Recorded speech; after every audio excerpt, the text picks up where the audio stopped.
in many cases, we've chosen the wrong leaders for the wrong reason. We've chosen people more for charisma than character. We've chosen them more for style than substance and more for image than integrity. And so why are we surprised when we don't get leaders with integrity, with substance, and with character?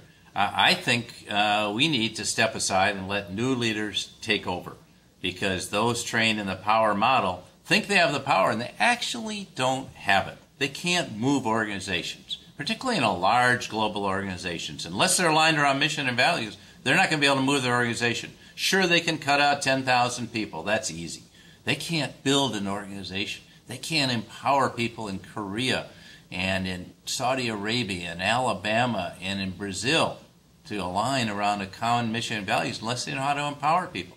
Actually, empowering leaders have a lot more power than power-based leaders. Power-based leaders may have the perks, but it's the empowered leaders on the top that have far greater power because they know how to move large organizations. It's interesting to me how the more modern organizations are really thinking like this. Let's take someone like Sam Palmisano, the CEO of IBM. He came into IBM about 7 years ago as CEO.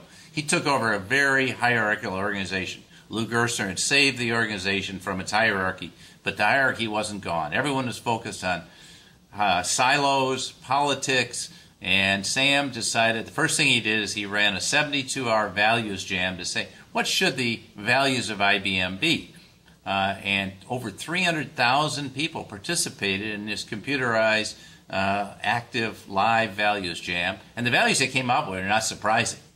They were customer focus, innovation, and integrity. They aren't surprising values. The important thing is there was ownership. But then he used this to translate leading by values into what he called an integrated global network, where everyone had to come together in a spirit of collaboration on a common set of goals. He was trying to change the whole culture. So you look at IBM, why are they performing so well in such a competitive environment? As such a large organization, why are they continuing to improve their service levels and their creativity and their product offering? Because they have a different kind of organization. It took a leader like Sam. And I think we need more Sam Palmisanos. And the good news is that in the corporate world, at least, a lot of these leaders are coming into position. I mentioned earlier Procter & Gamble, where E.G. Lafley has been a great role model. Bob McDonald, his successor, will be the same way.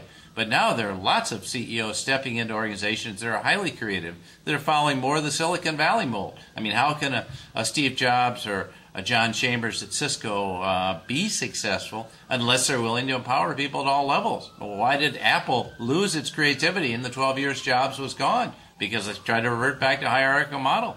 They spent the money. They didn't get anything out. And so how do you turn that on?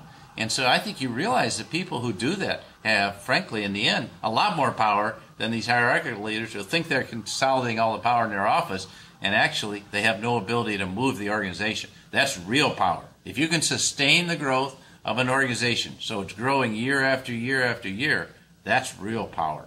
And that's how you build a strong global organization that can do that. And I think those are the leaders of the future. And we need to select more of these leaders to step up and take over our major organizations and even our smaller organizations. Person I've recently writing a case on is Kent Thiry, the CEO of DaVita. DaVita is not so well known as a company. It's a kidney dialysis, one of the top 2 companies in the world in this field. But here's a person that has built an incredibly empowered culture in all these little centers that DaVita has, some 1,500 centers around the United States that does dialysis. And it's a tough environment. Frankly, 1 out of 5 people with kidney problem failure dies every year. And so he empowers his people through creating the sense of community. He says DaVita is like a community, and I'm the mayor of the community. You have to cross the bridge and sign on to the community, because in a community, we all support each other. It's not just the top supporting. We don't support the top. It's we all support each other. And he's created this great community esprit and done phenomenally well. If you look at the kind of growth he's been able to achieve at DaVita because of this kind of approach he's taken. So I think we need mid-sized leaders who can grow their companies into very large companies because they have that kind of esprit. And I think you'll find the organizations led by these kind of people will be the ones that will emerge, because they'll be the ones that are successful, not just survivors, but they'll be the ones to succeed. And so I hope that we will recognize that you don't have to be, achieve the CEO of a very large company in order to change how leadership is done. It can be done at all levels, and frankly, it's among the entrepreneurial models, the entrepreneurs, and a lot of the smaller companies where the most creativity and leadership is coming out these days.